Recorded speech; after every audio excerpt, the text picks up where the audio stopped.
Ó, gente, tá na hora de você se inscrever no nosso canal, viu? Estou aguardando, viu? Espero ver sua inscrição lá, viu?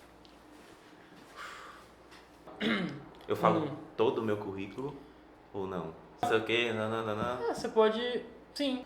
E aí, pessoal, tudo bem? Estamos começando aqui mais um Vadcast. Eu sou o Ricardo. Sou Davi. E estamos aqui com o Nicolas. Olá pessoal, boa tarde. Antes de me apresentar, eu gostaria de registrar o prazer que é estar aqui com vocês, a honra que é estar nessa casa de produção de grandes conhecimentos jurídicos que é a IESVAP de Parnaíba. E para aqueles que não me conhecem, eu me chamo Nicolas, sou advogado militante, jovem advogado, tenho minha carteira da OAB há aproximadamente um ano.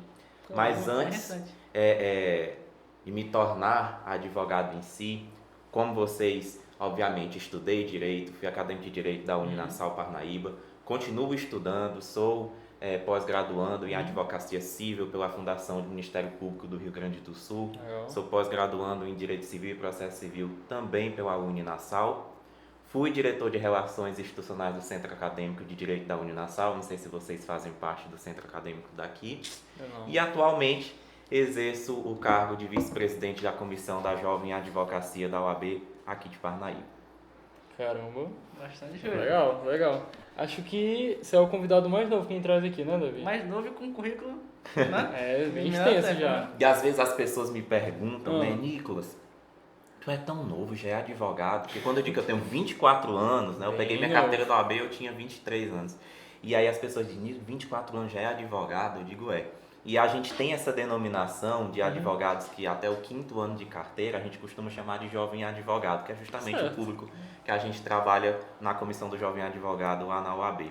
E eu sempre costumo dizer que eu não sou um jovem advogado, eu sou um bebê advogado, porque agora que eu tenho um ano e um mês, amanhã eu faço um ano e um mês de carteira de OAB. Legal. Né? Então a gente está nessa caminhada, no início ainda do liminar dessa caminhada, mas correndo atrás aí com muita garra. Massa, bem massa. Mas aproveitando, você sempre quis fazer direito? Veja bem, eu costumo dizer que eu não escolhi o direito me escolheu. E eu tive essa percepção da minha vida a partir de experiências que eu tive desde o colégio, desde o ensino médio. Até ali por volta do 9º ano do ensino fundamental, a minha intenção era fazer odontologia. Não sei porque eu coloquei na minha cabeça que eu queria fazer odonto, morria de medo de dentista, mas eu queria fazer odontologia. E aí, desde o colégio, como eu falei, eu sempre tive aquela postura de ser líder de turma, de liderar movimentos no sentido de a gente não está conformado com determinada situação, vamos na diretoria, vamos na coordenação. Então eu sempre tive muito esse ar de defensor, de levar as ideias, de modificar a realidade que eu estava inserido, no sentido de que eu olho para aquilo dali com um olhar crítico e quando eu percebo que aquilo pode ser feito de forma melhor, eu não me aquieto enquanto eu não consigo, pelo menos tento mudar aquilo dali e vejo se a gente não consegue fazer algo melhor. Então, a partir dessa minha atuação, algumas pessoas, principalmente uma prima minha, que inclusive com certeza vai estar assistindo, ela chegou para mim e disse, Nicolas, tu tem um perfil de quem poderia fazer direito. Não sei se você vai querer enveredar pelos concursos públicos ou vai querer pela advocacia, pelo ramo da advocacia, mas eu acredito que é o teu perfil, fazer direito. E aí eu comecei a observar um pouco mais a atuação, não só do advogado, mas de todas essas áreas afins ao direito.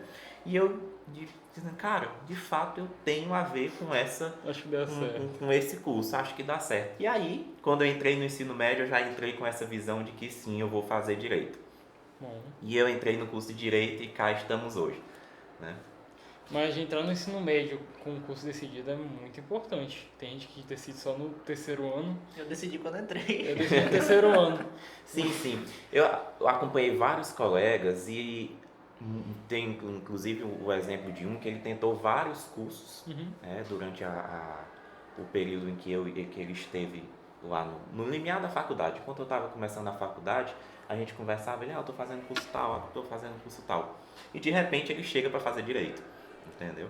E aí eu acredito que isso esteja justamente o reflexo dessa falta de orientação na hora que a gente sai, do momento que a gente sai da faculdade, entendeu? Às vezes, infelizmente, a gente não tem a orientação no sentido de identificar a personalidade profissional que a gente tem, né? Se a gente não tiver ajuda, claro, muitos professores ajudam, mas às vezes algumas pessoas precisam de um acompanhamento um pouco mais preciso para identificar esse tipo de necessidade profissional, né? E mais claro, nunca é tarde para se buscar uma realização profissional. Tá certo. Na minha turma eu tenho várias pessoas que já estavam na segunda, terceira graduação e que hoje se encontraram no direito. Fizeram faculdade comigo, passaram na OAB e hoje são meus colegas de trabalho.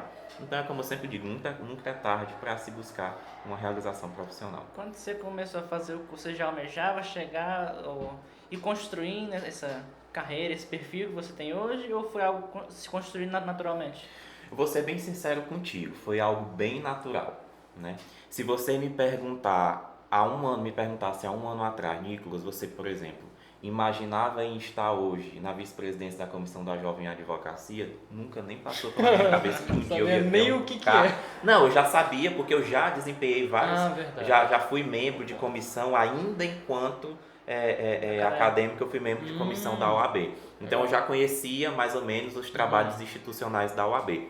Mas eu nunca imaginei que um convite desse fosse chegar até a mim, né? Então, quando o Rômulo assumiu a OAB, ele chegou até a mim e fez o convite para que eu assumisse a vice-presidência, em parceria com a Jéssica, que é a nossa presidência, e a gente estivesse representando a Jovem Advocacia da região litorânea. Então, esse é só um dos exemplos de que tudo foi acontecendo de forma tão natural que eu nunca, se você me perguntar, você imaginava que no ano tal você está nessa posição? Não, eu não conseguia ter esse vislumbre, né? Agora sim, sempre eu tinha em mente que é necessário muita dedicação e muita qualificação. À medida que você se dedica e à medida que você se qualifica, os caminhos começam a andar, você vai por bons caminhos e você vai andando de forma mais rápida nesses caminhos, né? Mas nunca tive, assim, fiz um cronograma de dizer em tal época eu quero ser tal coisa ou estar em tal lugar. Mas tudo sendo resultado do seu esforço, não é? Acredito que sim. Né? Mas você já E adiciono um esforço não só meu, um esforço de várias pessoas. Uma realização profissional de seja quem for, não depende só da gente. Obviamente, a maior parte desse mérito é nosso. Mas por trás tem pai, tem mãe, tem professores, que são um dos grandes incentivadores de grandes feitos. Tem os coadjuvantes da ópera, Exatamente. Né? Eu ia perguntar se você pensava em fazer algum concurso público, alguma coisa, sempre quis ir para a área da advocacia. Olha, veja bem. O concurso público, ele é uma área que hoje, principalmente para os que estão iniciando na advocacia, não. Estou usando o mesmo termo que meu pai chama, quando ele diz, está fazendo advocacia. Eu digo, pai, estou fazendo direito. Pode ir para várias áreas da advocacia. Aí, quando o aluno ele entra no curso de direito, ele vai muito capturado por essa questão do concurso público. E eu fui um. Quando eu entrei no curso de direito, sempre tem aquela famosa pergunta do primeiro professor de sala de aula. Quem aqui vai querer ser advogado? Já escutou bastante. Pouquíssimas pessoas levantaram a mão. Aí quem quer ser juiz, quem quer ser promotor, todo mundo levantava a mão. E obviamente eu também levantei a mão. Porque eu entrei, até porque o exemplo de dentro da minha família, essa minha prima que me levou a fazer direito, ela é servidora do Tribunal de Justiça do Maranhão. Então eu já entrei condicionado já naquela questão do concurso público. Mas durante a academia, eu fui me identificando com várias atividades que são propriamente dita da advocacia. E aí eu costumo dizer que o mosquitinho da advocacia ele me picou no dia que eu coloquei os pés na Defensoria Pública do Estado do Piauí. Fui estagiário da Defensoria Pública do Estado do Piauí e na Defensoria Pública a gente tem um contato direto com esse mundo da advocacia. Ainda que seja uma advocacia pública que é remunerada, todo mundo lá é remunerado pelos cofres públicos e não pelo assistido, que na advocacia nós chamamos cliente, na defensoria é assistido. Mas ali a gente tem o contato do atendimento, a gente tem o contato da petição, a gente tem o contato do acompanhamento processual, o defensor leva a gente para audiência, para acompanhar a audiência com ele. Então ali eu tive o 360 do que é, durante 2 anos, do que é a advocacia. E ali eu disse, cara, eu vou começar a advogar. E aí a gente já vem naquele ritmo de estudo para a OAB, até porque às vezes até também um condicionamento que as pessoas colocam já, tá no curso de Direito, tem que passar na OAB. Então eu já vinha naquela preparação para o exame de ordem, fui aprovado, peguei minha carteira na OAB e comecei a advogar. Né? Mas é como eu sempre digo, ali pelo 7º período foi quando me colocaram de vez no caminho da advocacia, e aí foi quando eu digo, não, vou estudar para a OAB, vou pegar minha carteira, minha licença para advogar, e comecei a advogar e estou aí há 1 ano e 1 mês nessa caminhada. Esse ponto até meio problemático e controverso, né? Assim, que a maioria dos professores que a gente tem contato são advogados. Mas ainda tem no imaginário popular do servidor público. Sim, a gente tem uma cultura, na verdade, do nosso país. Não é uma cultura que é de dentro da faculdade. É uma cultura externa aos muros da faculdade. Quantos de nós, a gente for numa sala de aula de direito, a gente perguntar o que os pais querem para os filhos que estão fazendo direito? Concurso público, eu quero que eles sejam juiz, eu quero que eles sejam promotor, entendeu? E às vezes esquece que existe, parece um pouco clichê, mas é o que na verdade abre-se para a gente quando a gente entra no curso de direito, um leque de oportunidades. Então são vários os caminhos que a gente pode seguir, advocacia, concurso público, e aí vai da aptidão de cada um. Certo. Porque eu também sou muito adepto de uma ideia que a pessoa, quando ela faz o que ela gosta, não existe trabalho ruim, não existe tempo ruim. E quando você traz isso para dentro da sua profissão, não importa, como eu disse, não importa o dia ruim que você teve, se você se estressou com alguém. No caso da advocacia, você sempre vai atender o cliente com um sorriso na cara, sempre vai atender ele com muita agilidade, com muita presteza. E eu acredito que isso é necessário não só na advocacia, nas carreiras públicas, mas em qualquer profissão.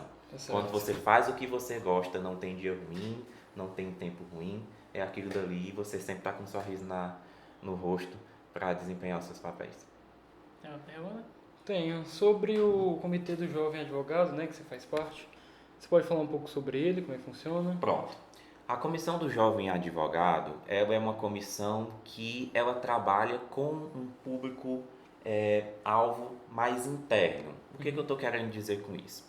Como todos nós sabemos que a OAB, ela ora se apresenta como uma instituição de representação de classe, que representa as advogadas e os advogados, mas ela também tem um papel constitucional, de guardiã da Constituição, de guardiã dos direitos e garantias fundamentais que também estão estabelecidos na Constituição Federal. Então, algumas comissões da OAB, elas são voltadas para esse público externo no sentido de que trabalham diretamente com a sociedade, com os direitos e garantias da sociedade, e nós temos algumas comissões que são mais voltadas para o público interno. Direito de defesa das prerrogativas, a exemplo da doutora Carol, que esteve aqui recentemente. Um abraço. E a Comissão do Jovem Advogado, ela trabalha justamente com esses jovens advogados. O jovem advogado, como eu disse, é aquele que recebe a carteira e permanece com esse status de jovem advogado até o 5º ano de advocacia, do período que ele exerce a atividade de advogado ou advogada. Sim.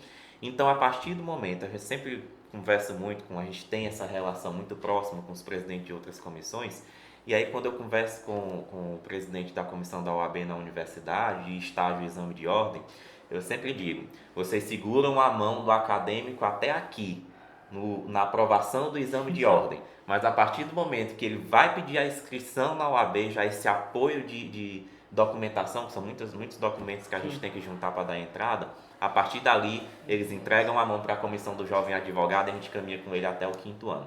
Então, nosso trabalho é voltado na qualificação e ao apoio ao jovem advogado e advogada que estão no início de carreira, principalmente no início de carreira. E o apoio se dá de que forma? Você podia dizer de uma forma mais detalhada?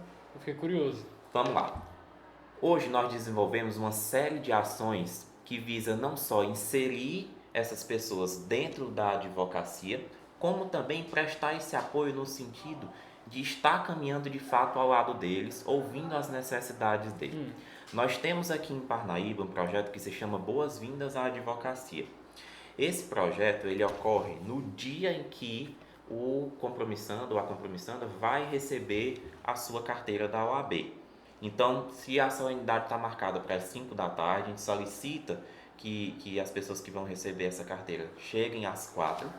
A gente faz uma pequena palestra mostrando o que é o sistema OAB, quais são os benefícios que o sistema OAB coloca à disposição deles e como eles podem estar utilizando esses benefícios, para que eles já entrem cientes de toda essa estrutura que a OAB entrega para eles, para que eles possam estar advogando no início de carreira. A exemplo do OAB Office.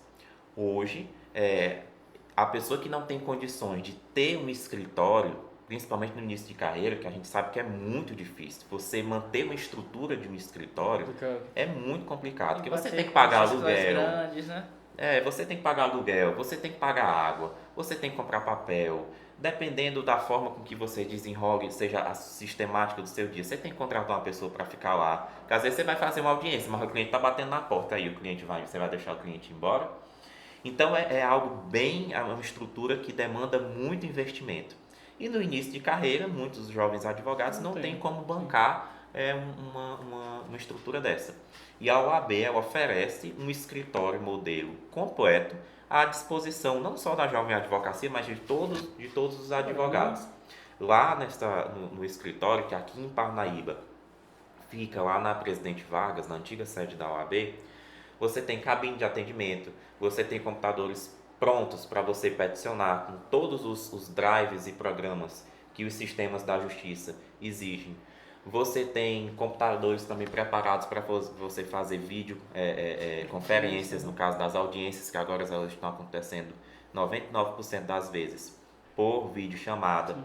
Você tem impressora, você tem scanner, você tem toda uma estrutura pronta para te atender e para que você possa atender o seu cliente da forma adequada. E isso de forma gratuita, tá? É tudo prestado pela OAB de forma gratuita, você não paga nada mais por utilizar toda essa estrutura. E isso sem falar nas mais de 150 salas que a OAB Piauí dispõe em todo o estado do Piauí, à disposição de toda a advocacia. A maioria dos estudantes não tem conhecimento disso, não. Eu não fazia ideia, que legal. E aí, para além de mostrar para eles todos esses benefícios e essa estrutura que a OAB coloca para o jovem advogado, a gente também oferece a qualificação técnica, curso de iniciação à advocacia, cursos de marketing jurídico e várias outras ações que são voltadas à qualificação. E para além disso, o apoio propriamente dito no sentido de, no que você precisar, a gente está à disposição. Somos jovens advogados igual vocês, então a gente não vai saber de tudo, mas aquilo que a gente não souber, a gente vai atrás com quem sabe para lhe dar a informação correta. Né? Então, por exemplo, de forma inédita, nós criamos um grupo da Jovem Advocacia da Planície Litorânea, onde todos os jovens advogados, a gente está inserindo esses jovens advogados nesse grupo, para que às vezes, o sistema PJ está entrando aí, não, então beleza, é um problema do sistema mesmo. Sim. Ou então, apareceu uma mensagem na hora que eu fui protocolar, como eu posso resolver? Aí um colega, quando nós, enquanto comissão, não entramos em ação, vemos logo e já procuramos logo auxiliar, a gente tem outros colegas que vão lá e já prestam esse auxílio. Um outro colega jovem advogado que já faz esse tipo de auxílio. Então, a nossa intenção é formar essa rede de apoio para que todo mundo, de fato, esteja ali se apoiando no início da carreira. Comunidade bacana, cara. Não esperava por isso. Interessante, muito interessante. Aí, aproveitando esse gancho que você falou das videoconferências e o PJ, o cenário que a gente viveu agora, o seu foi forjado durante a pandemia, não foi? Eu fui formado durante. Então, como é que foi a experiência de você já ingressar nesse cenário? Veja bem, como eu te disse, eu formei durante a pandemia. Então, do dia para a noite, eu lembro que eu havia feito uma viagem para o carnaval. E aí, enquanto eu estava lá na viagem, eu liguei a televisão do hotel rapidamente e aí eu vi, OMS decreta pandemia. Eu digo, não, mas isso aqui não vai chegar no Brasil não, calma. Todo mundo certo. Vai dar tudo certo, não vamos ter pensamento positivo. E fui curtir a minha viagem. Não estava errado de pensar positivo. Quando eu voltei, Eu tava na cidade e aí eu vi que o negócio tava ficando mais sério, eu digo, vamos comprar uma máscara pra gente viajar. E aí eu me toquei que a história estava de fato ficando séria quando eu fui em 3 farmácias e eu não consegui achar máscara. Eu digo, o negócio tá ficando sério mesmo, tá todo mundo desesperado atrás de máscara. Até que por fim eu consegui comprar uma máscara. Quando eu entrei no avião, parecia que o avião ia pro hospital, todo mundo de máscara. E isso antes daqueles casos explodirem aqui no Brasil. Choque, né? Pra gente entendeu? nunca viver essa... Isso porque o Brasil não segue aquele cenário lá dos Estados Unidos, que lá qualquer anúncio, a galera surta, pô. A qualquer indício, o pessoal já vai com tudo pra lá. Sim, É, sim. é tenso. E aí eu cheguei e foi questão de uma semana, as aulas foram suspensas e pronto, a gente ficou naquela sem saber o que a gente ia fazer. E agora? Né?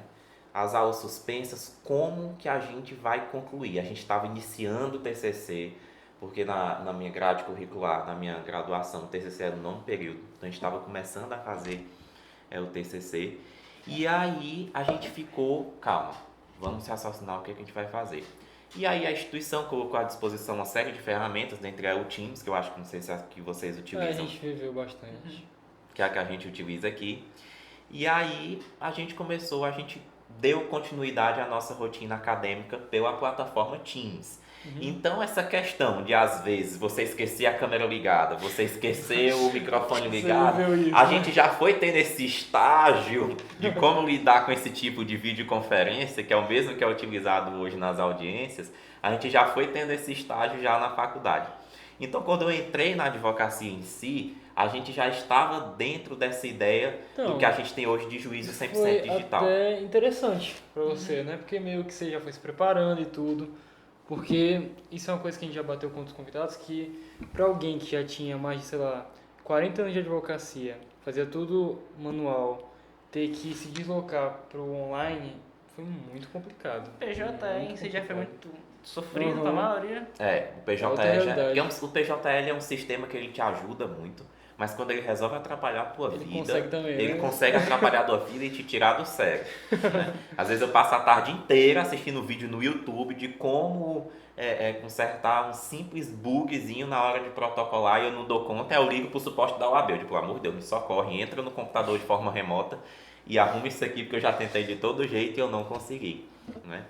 Então acredito que, pra mim, essa transição ela não foi tão complicada, porque a gente já vinha desse estágio que a graduação já tinha oferecido pra gente, ainda que de forma não proposital, para que a gente pudesse já lidar com esse tipo de ferramenta na justiça. E é como, acredito que muitos dos convidados, quando vocês tocam nesse assunto, eles devem ter falado isso, que essas foram algumas das mudanças que vieram para ficar. Hoje, quando a gente protocola uma ação em praticamente todos os tribunais de justiça do Brasil, existe a opção da gente marcar o juízo 100% digital. Ou seja, esse processo ele vai correr de forma completamente digital. Se eventualmente houver necessidade de instrução em audiência, essa audiência ela acontece de forma virtual. Então hoje eu tenho processos em Brasília, eu tenho processos na comarca de Anápolis, no Goiás, e eles todos correm via juízo 100% digital e não há necessidade de eu ter esse deslocamento até esses estados. Gastos, né? A gente já trouxe convidado aqui que falou que teve que ir num dia, pegar o processo e no outro dia já ter que estar no tribunal. Aí Acontecia muito ainda na época dos processos físicos, Sim. mas hoje até os processos físicos eles estão sendo digitalizados, né, e inseridos nos PJE, estão migrando dos sistemas TEMES, né, que era o sistema que ainda informatizava um pouco dos processos físicos, a gente conseguia ter acesso às movimentações e alguns documentos, mas até esses processos, os que não estavam totalmente digitalizados no TEMES, eles foram digitalizados e foram migrados para o processo judicial eletrônico, que é o PJE. Que bom, dá uma praticidade absurda, né? Sim, sim. Eu acredito que, como eu te falei, isso ajuda muito no dia a dia do advogado. Principalmente aqueles advogados que têm muitos processos ou muitas comarcas. Às vezes ele tinha uma audiência aqui em Parnaíba de manhã no juizado especial às 8 horas da manhã e poderia acontecer de ele ter outra no juizado especial de Teresina ao meio-dia. E aí, como é que ele ia fazer? E hoje essa tecnologia que foi colocada à disposição não só da advocacia, mas de todo o Poder Judiciário, ela permite o advogado fazer até 3, 4, 5 audiências numa manhã em 5 cidades diferentes. Né? Eu acho isso muito legal mesmo. E uma perguntinha que a gente sempre gosta de fazer, só pra ter uma ideia, qual que era a área que você mais gostava no curso de Direito? Tinha alguma favorita? Constitucional. Não, é. Constitucional. Como diz? Eu sempre fui assim um apaixonado pela Constituição, eu sempre costumo fazer algumas postagens nesse sentido. Eu sou um apaixonado pela Constituição, eu sou um apaixonado pelo sistema democrático de acesso ao poder, eleição e todos esses assuntos afins. Então, de longe, é a disciplina que eu mais Você faz gostei. algumas postagens sobre a Foi Direito Constituição, Constitucional. Você faz algumas postagens sobre a Constituição? Não, eventualmente eu faço algum comentário. Por exemplo, eu voltei agora domingo, e aí eu postei meu comprovante e mencionando que é sempre uma honra estar ali votando, sim, exercendo entendi. meu direito. Legal. Entendeu? No sentido de fato valorizar os direitos que são colocados na Direito Constituição. Constitucional é maravilhoso. Eu só sou monitor da disciplina. Tá de monitor? Entendi. É por isso que tá dizendo. Constitucional e penal, são as melhores.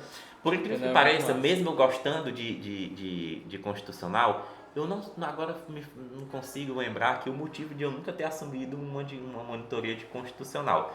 Eu fui monitor de Direito Empresarial, fui monitor de Responsabilidade Civil e Introdução ao Estudo do Direito. Agora eu estou me perguntando por que eu nunca fui monitor de Direito Constitucional. Não entendi agora. Realmente, você não sabe. Deixei essa passar.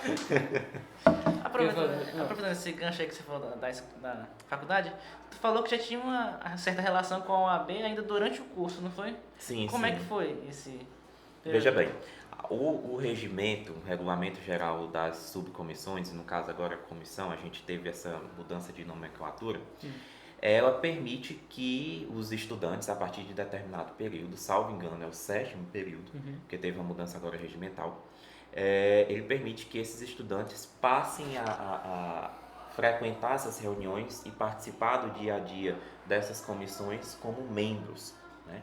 Então, vocês vão participar das reuniões, vão participar das atividades que são desenvolvidas por aquela comissão, e nós, enquanto sistema OAB, nós acreditamos que essa já é uma forma de aproximar vocês, estudantes de Direito, do dia a dia da OAB e do papel institucional Faz todo sentido. que a OAB desempenha, né? Eu aproveito até aqui o espaço para convidar você, estudante, a partir do 7º período, que tem interesse em participar de uma comissão na OAB, nós estamos à disposição, é só você ir até a sede, conversar com a Márcia ou com o Rômulo, ele vai disponibilizar a lista de comissões em que vocês podem estar participando, e é sempre um prazer recebê-los. Acredito que vai ser uma experiência de extremo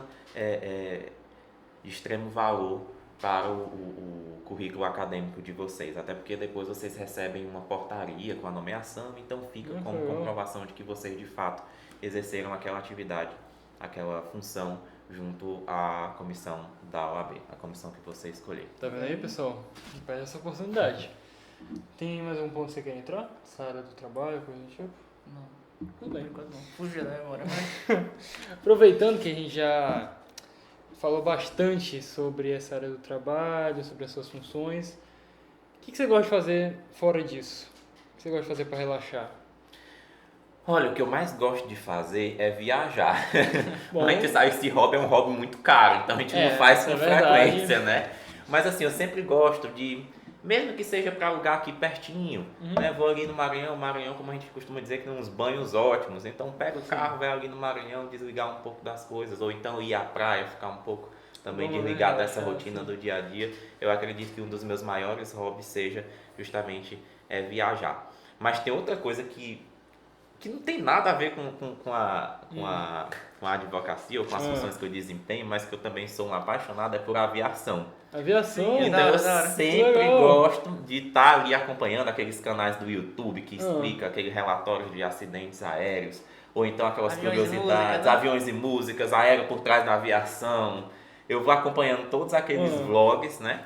E de vez em quando eu tô com um tempinho a mais, quando eu não tenho nenhuma atividade para completar, que eu tô de fato livre, eu vou ali no aeroporto e gosto de ficar ali na cabeceira acompanhando os pousos e decolagens, né? É um hobby que eu tenho desde criança. Desde criança sou apaixonado por aviação. Eu entrei no avião, eu fico igual uma criança, como se estivesse viajando pela primeira vez, observando tudo. Eu digo, agora ela vai fazer isso, agora ela vai fazer aquilo. É muito tranquilo. Eu fiz uma viagem também, e aí eu tava com toda a minha família, meu pai e minha mãe, E aí a gente estava próximo ao pouso e por algum problema a gente teve que arremeter e foi uma arremetida assim um tanto que conturbada. Caramba. Que eu olhei para minha mãe e meu pai estavam grudados na poltrona e eu, calma, isso é só um procedimento de rotina, não tá tudo certo, mantenha uma calma. Então é um dos grandes hobbies que eu tenho também, essa questão da aviação, que eu gosto sempre de estar acompanhando essas Mas novidades do mundo da você aviação. já pilotou um avião, aqueles pequenininhos, alguma coisa? Não, Ou você não. só gosta de ver de longe? Tenho muita vontade de entendi. tirar a minha licença para voar, mas tem um pequeno problema, eu tenho medo de voar nesses aviões pequenos. Ah, Sou tá. medroso, Tudo né? bem. O bicho começa a balançar, eu fico assim com um pouco de medo. Mas Eu se acho você tiver justo. turbulência, né? No avião grande até que eu não tenho muito problema não. Nesses aviões comerciais eu fico tranquilo. Agora nesses aviões pequenos eu digo, rapaz, se esse Olha. motor para, pronto. Acabou, é uma Agora- passagem direto pro céu sem escala e sem conexão. Agora, me veio uma dúvida aqui. Por que você nunca pensou... Você já pensou em ser piloto, então? Em vez de fazer direito, coisa do tipo? Porque já que você gostava desde Por pequeno... incrível que pareça não, Caramba. eu nunca tive em mente, ou cogitar de, eu vou largar o direito, ou então eu não vou fazer o direito e vou fazer a escola aviação civil, que é o curso de ensino superior, ou então entrar nos cursos em específico para você tirar a licença para advogar. Não, eu sempre gostei muito de acompanhar e conhecer essa área técnica da aviação, mas eu nunca tive essa intenção de Mas como um deixar, hobby mesmo, né? mais como um hobby, nunca Entendi. tive esse interesse Tudo bem, de tranquilo.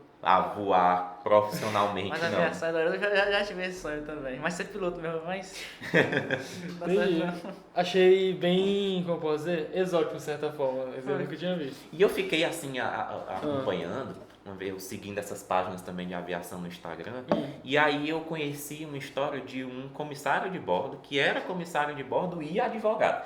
Eu me deu muita vontade de eu chamar ele no direct e perguntar como que ele dá conta, né, de ser comissário de bordo e advogado. Mas eu achei bem curioso essas duas profissões que ele toca ao mesmo tempo. Mas ele estava nas duas aulas assim? Nas duas, na bio dele pelo menos tinha lá comissário de bordo e advogado. Na bio tava dizendo, Entendeu? né? Na bio dele, eu vi a história de rapaz, aí eu entrei no perfil e de fato ele exercia a advocacia e era Era comissário bom. de bordo. Não Era sei bom. como que ele faz isso. Se ele estiver assistindo, por favor, convidem Manda ele, no comentem e convidem ele para vir aqui conversar um pouco sobre a rotina A dele. gente chama assim, pode deixar. Ai, ai. Uma coisa que eu queria perguntar. Você tem alguma história que você queria contar pra gente, algum caso que você acha interessante, alguma coisa assim? Olha, a gente tem o nosso código de ética, ele proíbe Claro, às que vezes a você gente que a gente possa conte, falar. né, algumas Eu coisas a gente imagino. pode falar de processos findados. Sim. Como eu estou no início da minha carreira, Ah, a maioria dos meus processos não findaram, então droga. eu não tenho por uma questão de código de ética eu não posso estar comentando.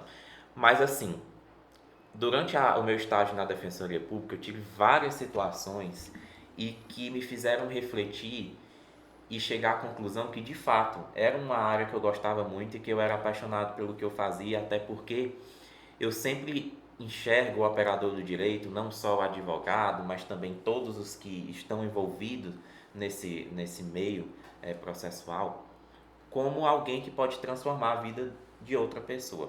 claro. Né? Então eu sempre me coloquei como essa pessoa que está lidando não só com direitos. Eu não estou ali só lidando com documento, eu não estou lidando só com valores. Com vidas. Eu estou lidando com vidas. Né? E aí teve um episódio muito emblemático durante a minha passagem na Defensoria Pública, que era um determinado processo e ao final a gente conseguiu garantir o direito da assistida. E eu lembro que ela sempre ia consultar e aí não saía ou não dava certo, a gente pedia para ela retornar, até que um belo dia ela foi e tinha saído a sentença favorável a ela. E aí a gente deu a notícia para essa assistida e ela passou assim 1 minuto olhando para o papel que a gente havia entregado para ela e ela levantou a cabeça, respirou e disse: eu posso lhe pedir mais uma coisa? Aí eu digo: pode. Eu posso lhe dar um abraço? Não. Aí eu levantei, dei a volta na mesa, ela me abraçou e gratificante, começou a né? chorar. Então ali, pra mim, eu fico até um pouco marejado em relação, lembrando desse episódio, né? E esse não foi o único. Em várias outras situações eu não tenho vergonha nenhuma de dizer que eu tive que sair da frente do assistido, porque senão eu ia me acabar de chorar Não tem vergonha nenhuma. naquela situação, porque de fato a gente se sente importante na vida do outro. Até porque Né? quem vai para a Defensoria Pública são pessoas mais fragilizadas socialmente, não é? Sim, sim. hipossuficientes, que a gente costuma dizer, né? Que quem a defensoria ela tem um teto de atendimento que é até 3 salários mínimos. Então termina que são pessoas com poucos recursos, Sim. que não têm condições de arcar com um advogado particular e se socorrem da defensoria pública. Mas isso de modo geral. Né? Na advocacia privada também eu já tive situações em que as pessoas, a forma de demonstrar gratidão para a gente, ela vale muito mais do que qualquer dinheiro, do que qualquer honorário. O sentimento de ajudar alguém é muito bom, né? Sim, sim. É muito bom mesmo. Bem, eu acho que é isso. Tem algum ponto que você queira falar mais, Davi? Lembrancinha. Bom ponto. Não podia esquecer, né? Bem, mais uma vez temos aqui uma lembrança pro nosso convidado, né? Por ter aceitado participar. Muito obrigado, nem precisava. Foi de coração. A lembrança, a homenagem já é o convite de estar aqui. Eu já acompanhava o Vadcast, já sigo até vocês no Tá Instagram. vendo aí? Né? Uma iniciativa pioneira, eu acho que até no Piauí. Eu não tenho notícia de outro curso aqui no Piauí que tem uma iniciativa como essa. Então o presente já é a honra do convite de estar aqui. Mas de qualquer modo, Agora muito tem a lembrança obrigado. material. Muito obrigado por guardar com muito carinho essa lembrança. Tá? Obrigado, viu? Bem, eu acho que é mais ou menos isso. E antes de finalizar, é importante, você quer dar a palavra final para quem está assistindo, principalmente para os estudantes? Tem muito estudante que assiste. Sim, sim. Eu acho que da minha fala, por gentileza, só para você segurar, pode ser? Eu acredito que dessa conversa que a gente teve aqui hoje, eu posso ter mencionado algumas palavras-chave, que é sonho, dedicação e aperfeiçoamento. Né? E eu acredito que se esse caminho que vocês estão seguindo agora no direito é de fato que vocês querem, corram, se dediquem, se qualifiquem, mas acima de tudo, amem a profissão que vocês têm, a profissão que vocês vão desempenhar. Porque como eu falei mais cedo, quando você tem amor por aquilo que você faz, não tem nada que vá lhe afastar dos seus objetivos e não tem nada que vá lhe afastar de ser um bom profissional. Certo. Porque se você ama, você é um profissional ético. Se você ama, você atende o seu cliente, você atende o seu jurisdicionado da forma correta. Se você ama, você se qualifica para prestar a melhor assistência para aquela pessoa que depende de você. E esse amor, ele não começa quando vocês forem chamados para um concurso ou quando vocês receberem a carteira da OAB. Esse amor começa hoje, dentro dos corredores desta instituição, nos estágios que vocês desempenham. Caramba. Então, amem o que vocês fazem. Amem o curso que vocês fazem. Que eu tenho certeza que tudo vai vir de forma muito natural. Eu não sou ninguém para falar em relação a carreiras, até porque, assim como vocês, eu estou construindo a minha carreira. Certo. Mas é o conselho que eu dou de quem está há um ano na advocacia. Dediquem-se e as coisas vão acontecendo de modo natural. Às vezes não na rapidez ou da forma com que a gente deseja, porque nem tudo depende da gente.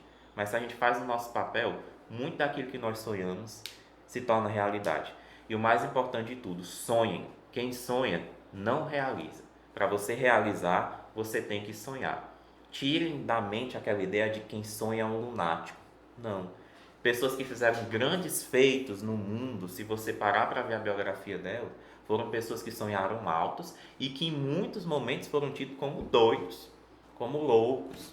E foram essas pessoas que criaram ou fizeram coisas que revolucionaram a humanidade. Então sonhem. Sonhar é muito importante.